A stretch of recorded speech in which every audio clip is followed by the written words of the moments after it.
আসসালামু আলাইকুম। আজকে দেখাবো আমি বেলে মাছ ভুনা। এখানে আমি 3টা বেলে নিয়েছি।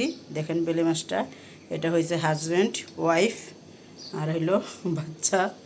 3টা মাছ। এই মাছটা অনেক বড়, 1 কেজি 100 গ্রাম কম। ক্যামেরায় জায়গা হচ্ছে না। এটা ভাই বড় বেলে মাছ, আজকে মাওয়াঘাট থেকে এনেছে। অনেক মাছ এনেছে, আমি 3টা মাছ নিয়েছি রান্না করতে। এখন কি করব বলেন তো, কমেন্টের মাধ্যমে সবাই জানাবেন। ছেলের বাবা বলছে আস্তা মাছটা হ্যার ছেলেকে দেওয়ার জন্য, আর ছেলে বলে তার বাবাকে দেওয়ার জন্য, আর আস্তাই রাখতে বলছে। আমি কি করছি, যদি লবণ টবণ না ঢুকেও এত বড় ভাইলে মাছ, এর জন্য 2 টুকরা করেছি। এখন দেখি খাওয়ার সময় হেরা কী করে। এখানে আমি এখন ধনের গুঁড়া আর হলুদ, মরিচ, লবণ এটা দিয়ে মাখাইয়া সুন্দর করে ভেজে নিব। মাখানো হয়ে গেছে, এখন আমি কড়াইতে দিয়ে দেবো। কড়াইতে তেল দিয়ে দিয়েছি, মাখানো হয়ে গেছে। এখন কড়াইতে দিয়ে দেবো। এখানে আমি মশলাটা পানি দিয়ে নিব।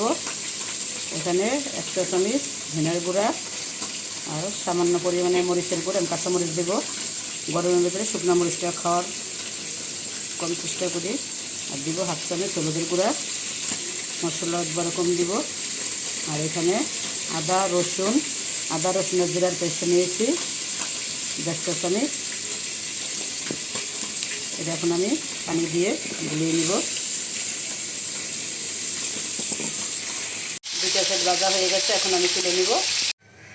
মাছটা তুলে নিয়েছি। মাছ ভাজা তেলের ভিতরে আমি পেঁয়াজ দিয়ে দেব।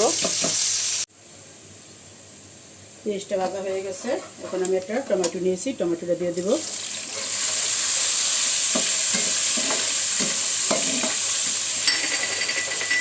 এখন যে মশলাটা গুলাই রেখেছি মশলাটা দিয়ে দেবো। এখন এটা একটু ভেজে নিব। এখানে আমি 1/2 কাপ পেঁয়াজ বাটা নিয়েছি, পেঁয়াজ বাটাটা দিয়ে দেবো। এটা এখানে 3-4 মিনিটের মতো ভেজে নিব। এখন এখানে আমি কাঁচামরিচ দিয়ে দেবো 6-7টা, আর দিয়ে দেবো লবণ।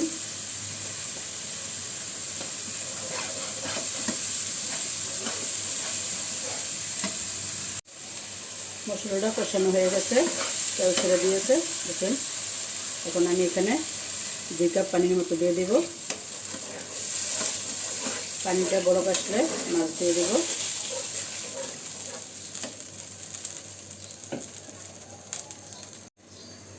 ঝোলটা বড় এসে গেছে, এখন আমি মাছগুলো দিয়ে দিব।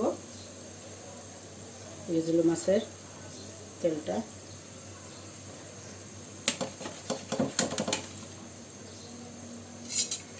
এখন এইভাবে আমি 20 থেকে 30 মিনিটের মতো রান্না করবো, চুলার আঁচটা কমাই দিয়ে, যেহেতু মাছটা বড়।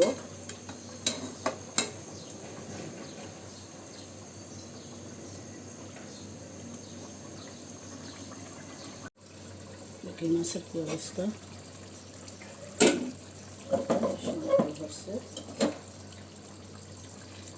মাছটা আরও 10 মিনিটের মতো এরকম চুলার উপরে থাকবে।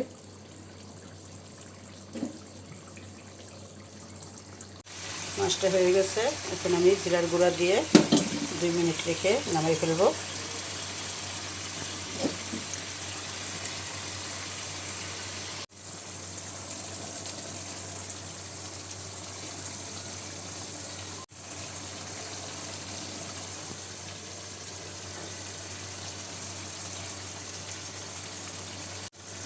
দেখেন বেলে মাছটা বোনা হয়ে গেছে।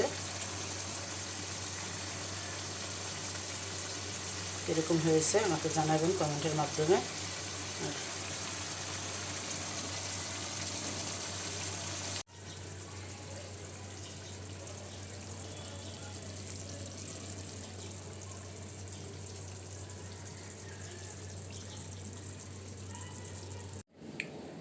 মাছটা হয়ে গেছে, এখন আমি বেড়ে নিব।